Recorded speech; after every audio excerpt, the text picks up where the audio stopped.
संसद खुलते ही बम फूट पड़ा है और ये धमाका आतंकियों ने नहीं, विपक्ष ने किया है। आज से मानसून सत्र शुरू हुआ और पहले ही दिन राजनीति में जबरदस्त गर्मी आ गई।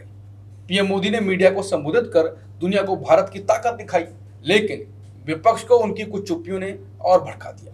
कांग्रेस अध्यक्ष मल्लिकार्जुन खड़गे ने सत्र की शुरुआत में ही सरकार पर हमला बोल दिया। पहलगाम हमले को लेकर, ऑपरेशन सिंदूर को लेकर और उस चुप्पी को लेकर जो जनता को सबसे ज्यादा खल रही है। खड़गे ने सदन में सीधा सवाल उठाया, 22 अप्रैल के हमले के आतंकी आज तक कहां हैं? क्या मोदी सरकार इन हमलों को दबाना चाहती है? क्या ट्रंप की सीज फायर डील के पीछे कुछ और सच्चाई है? पहले दिन ही सदन गर्मा गया और अब सवाल यह है, ये सत्र चलेगा या सीधे चुनावी युद्ध का अखाड़ा बनेगा? नमस्कार, मैं हूं अंकुर और आप देख रहे हैं सत्यनिधि का खास शो बेबाक मुकेश। मुकेश जी, पहले तो उस बात पे जो पीएम मोदी ने सत्र शुरू होने से पहले हुई, पीएम मोदी ने मीडिया को संबोधित किया और कुछ चुप्पियां रही जिससे विपक्ष और गरमाया हुआ है। जो चुप्पियां रही, क्या आपको लगता है कि वो सदन के एंड तक वो जवाब नहीं मिलेगा? देखिए, पहला तो ये कि प्रधानमंत्री ने मीडिया को संबोधित किया, ये मैं पहली बार देख रहा हूँ कि प्रधानमंत्री मीडिया को संबोधित करते हैं। मीडिया से बातचीत नहीं होती है, संवाद नहीं होता है, मीडिया से सवाल नहीं लिए जाते हैं और प्रधानमंत्री मोनोलॉग करते हैं, एकालाप करते हैं। जो उन्हें मन में आता है वो बोल जाते हैं और उन्होंने वही किया भी। बिल्कुल एक अपने अंदाज में ऐसे दावे जो बहुत ही हास्यास्पद लगते हैं, उनमें कोई दम ही नहीं है।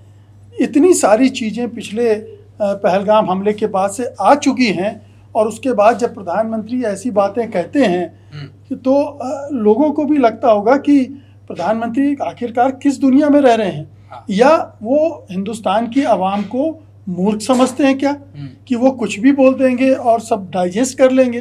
तो पहली बात तो ये है कि प्रधानमंत्री मीडिया को संबोधित करना बंद कर दें। अगर वो सचमुच में इतने ताकतवर प्रधानमंत्री हैं तो मीडिया से संवाद करें, मीडिया के सवाल लें और उस मीडिया के नहीं जो मीडिया उनकी गोद में बैठी है, वो उन मीडिया से जो कड़े सवाल करते हैं, सही सवाल करते हैं और उनके जवाब देश जानना चाहता उन सवालों के। तो पहला तो हिस्सा ये है कि प्रधानमंत्री का बोला वो एक स्ट्रेटजी के तहत था कि सदन शुरू हो रहा है, एक ऐसा स्टैंड खड़ा कर दो कि अपोजिशन डिफेंसिव हो जाए। सरकार डिफेंसिव है अभी, क्योंकि चारों तरफ से घिरी हुई है। इतने सारे सवाल इस बीच में खड़े हो गए हैं, चाहे वो ऑपरेशन सिंदूर को लेकर हो, युद्ध विराम को लेकर हो, पहलगाम हमले को लेकर हो, ट्रंप के बयानों को लेकर हो। इतने सारे सवाल सामने हैं, उनके जवाब तो है नहीं। तो जवाब नहीं देना है, इसलिए बहुत ही हाई पिच पे जाकर वो बोल रहे थे, बहुत बड़ी बड़ी बातें कर रहे थे। और जब उन बातों पर विपक्ष प्रश्न चिन्ह लगाएगा तो ये स्ट्रेटजी होगी सरकार की कि ये तो राष्ट्र के खिलाफ बोल रहे हैं, ये सेना के खिलाफ बोल रहे हैं, भारत की तरक्की और सुरक्षा के खिलाफ बोल रहे हैं। तो ये एक उन्होंने माहौल बनाने की कोशिश की सत्र के शुरुआत में। लेकिन जैसा कि हमने देखा कि मल्लिकार्जुन खड़गे ने ब्लास्ट कर दिया, जिस तरह से उन्होंने हमला किया शांत भाव से, लेकिन पॉइंटेड क्वेश्चन उन्होंने किए कि आप बताइए पहलगाम के हमलावर क्यों नहीं पकड़े गए? आखिरकार अगर बाहर से आए थे तो क्यों नहीं पकड़े गए? और फिर अगर यहाँ के थे तब तो पकड़ ही लिए जाने चाहिए थे। तो वो नहीं हुआ। आपका पूरा जो नरेटिव आपने करने की कोशिश की थी वो पंक्चर हो चुका है अंतर्राष्ट्रीय स्तर पर भी, क्योंकि आप साबित नहीं कर पा रहे हो कि पहलगाम का हमला क्यों हुआ, कौन करने वाले थे। तो ये एक बड़ा प्रश्न खड़ा हो गया है। फिर बाकी के सवाल भी हैं जो आप आगे मल्लिकार्जुन खड़गे पर ही रहते हैं और फिर राहुल गांधी का जो बयान अभी आया है पिछले सदन में भी वही हुआ, उस पर बातचीत करेंगे। मल्लिकार्जुन खड़गे ने कहा, और जो सवाल आज उठाए पहले दिन ही, जो आगे बढ़ के उन्होंने सीधे सिक्सर मारा है, और वो अगर लगातार हर बॉल पे अगर ऐसे छक्के पड़े तो फिर टीम तो पहले ओवर में शुरुआत के 10 ओवर में ही निपट जाएगी, यानी कि सत्ता पक्ष। अब हो सकता है फिर उसके बाद बवाल हो, जैसे कि आप पिछले एपिसोड में, पिछले शो में कह रहे थे कि व्हाइट वॉश भी हो सकता है। तो मल्लिकार्जुन खड़गे ने कहा कि पहलगाम आतंकी जो थे, इन्होंने हमला किया, वो नहीं, उस पर आपने जिक्र किया। उन्होंने ये भी कहा कि ट्रंप के दावे, और ट्रंप ने यह बात अभी सत्र के 2 दिन पहले कही है फिर से, और 5 जेट्स गिराए जाने की बात भी कह दी, जो कि ज्यादा बड़ा मुद्दा है। ट्रंप के दावे के बाद ये पूरा घमासान और ज्यादा मजबूत हो जाएगा और इसका जवाब देंगे या फिर जो मैंने कहा व्हाइट वॉश होगा। देखिए, ट्रंप ने 1 2 नहीं 4 5 बड़े सवाल खड़े किए हैं। हाँ एक तो युद्ध विराम, हाँ जिसको लेकर सरकार अभी तक गफलत में है। हाँ दूसरा यह है कि उन्होंने कश्मीर में दखलंदाजी या मध्यस्थता करने की बात कही है, बिल्कुल, जिसको लेकर एक बयान ज़रूर आया है हम्म, विदेश मंत्रालय के जरिए, लेकिन एक जो प्रधानमंत्री के मुंह से लोग सुनना चाहते हैं वो अभी तक खामोश हैं। फिर ये जेट का मामला है, और दूसरे सवाल हैं जिनकी वजह से सरकार फंसी हुई है, बुरी तरह फंसी हुई है, क्योंकि अगर वो जवाब देने जाती है विपक्ष को तो वो जवाब ट्रंप को भी जाएगा। ये खेल है। तो ट्रंप नाराज ना हो जाएं, ट्रंप वैसे ही नाराज हैं, आए दिन सरकार को परेशान कर रहे हैं, घेर रहे हैं, उसकी बखिया उधेड़ रहे हैं, प्रधानमंत्री और इस सरकार की फजीयत कर रहे हैं। तो ऐसे में सरकार घबराई हुई है। और आप न भूलें कि एक ट्रेड डील भी साथ में चल रही है, और उसको भी वो भी पटरी से अभी उतरी ही हुई है। क्योंकि जो ट्रंप चाहते हैं जीरो टैरिफ, अगर वो सरकार मान लेगी तब तो यहाँ तबाही मचनी शुरू तय है हिंदुस्तान में, और अगर नहीं मानती है तो ट्रंप और परेशान करेंगे। तो ये दोनों साथ साथ चल रहा है। तो ट्रंप को नाराज नहीं करना है, विपक्ष को भी हैंडल करना है। सरकार के सामने बहुत भारी चुनौतियां हैं। इसीलिए मैंने कहा था कि ये सत्र वाइट वॉश हो सकता है, लगातार स्टालमेट बन सकते हैं इसमें। सरकार ने कह तो दिया है कि हम इस पे ऑपरेशन सिंधु पर बातचीत करने को तैयार हैं, लेकिन जब जिस तरह से मल्लिकार्जुन खड़गे ने तेवरों के साथ सवाल पूछे हैं, अगर इस तरह से सवाल आएंगे तो क्या ये सरकार जवाब देगी? बिल्कुल, मल्लिकार्जुन खड़गे ने तो शांत स्वभाव से सवाल पूछे, तीखे सवाल पूछे, जो आम जनता है, जो तरीका है। अभी तो राहुल गांधी आएंगे। राहुल गांधी तो आज का पहले तो कुर्ता पहनते, अब तो टी शर्ट पहने हैं। वो ऐसे करके जवाब करेंगे। इधर से अखिलेश यादव खड़े होंगे, बहुत ज्यादा बवाल हो जाएगा। राहुल गांधी ने जो कहा उस पर भी आएंगे। लेकिन क्या आपको लगता है कि जो ट्रंप का डर की बात कही वो सत्र में मोदी के सिर में रहेगा, वो रहेगा, उसके कारण विपक्ष और ज्यादा सवाल पूछेगा और तगड़े से बाहर आएगा, बात करेगा।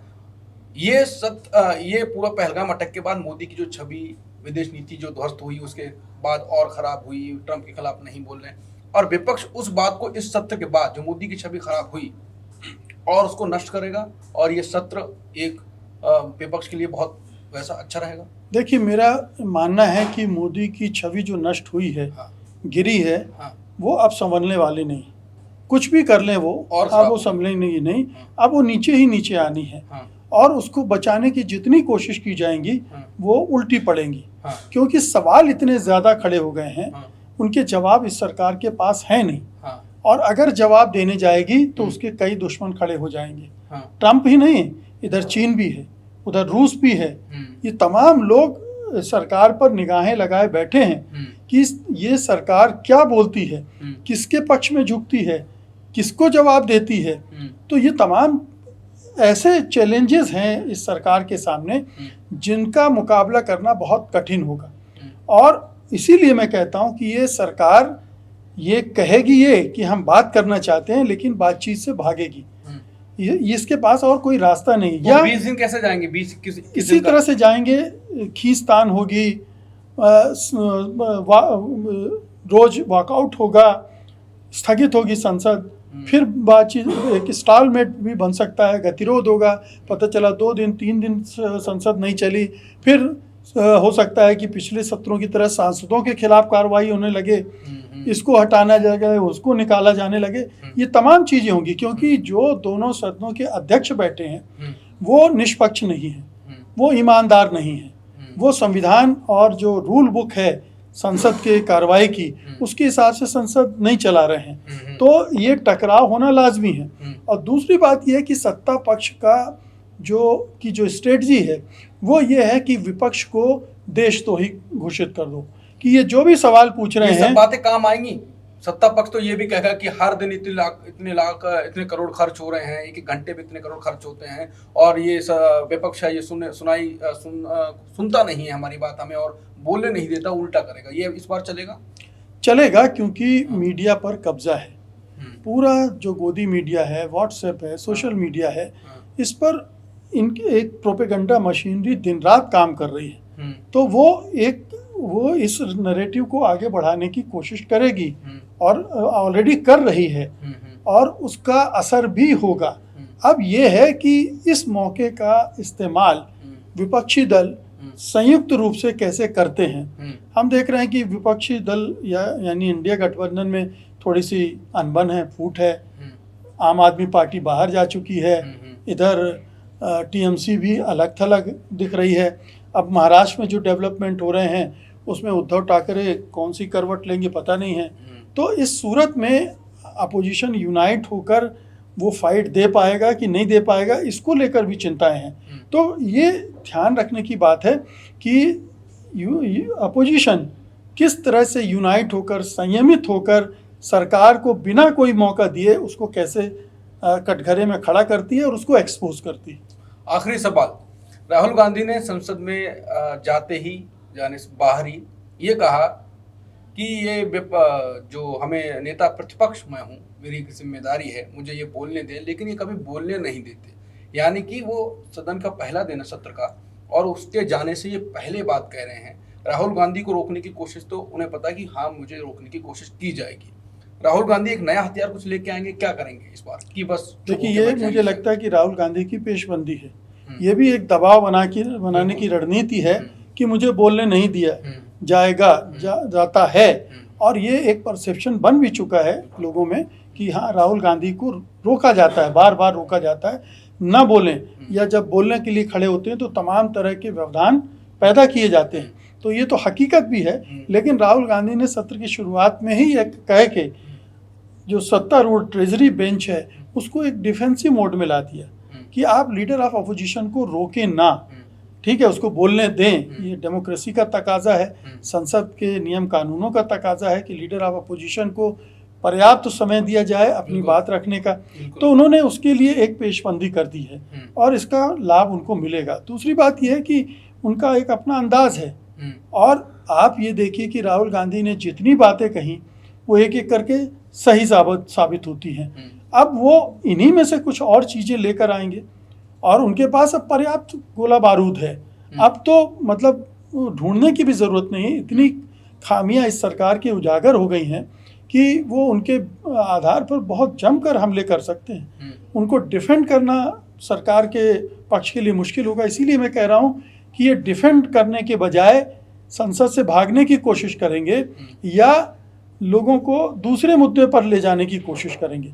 निशिकांत दुबे जैसे आएंगे लोग जो गाली गलौज में विश्वास रखते हैं, झूठ बोलने में, जहर फैलाने में विश्वास रखते हैं। अमित शाह, जेपी नड्डा ने जिस तरह से आज बोला है, आप उसको भी देख लीजिए। एक अलग लाइन पे पूरे डिस्कशन को ले जाने की कोशिश होगी इन सवालों को अवॉइड करने। और खड़गे ओम बिरला और धनखड़ साहब होंगे, उनकी भूमिका तो उनके साथ रहेगी of course.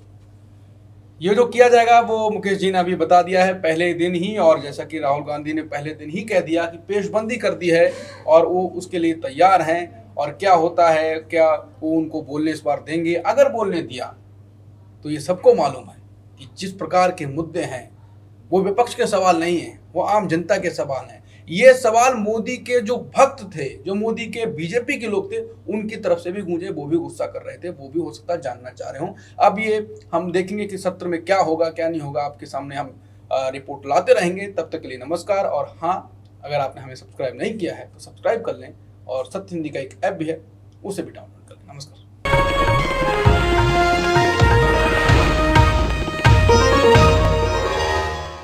Copyright disclaimer under Section 107 of the Copyright Act 1976. Allowance is made for fair use for purposes such as criticism, comment, news reporting, scholarship, and research. Fair use is a use permitted by copyright statute that might otherwise be infringing.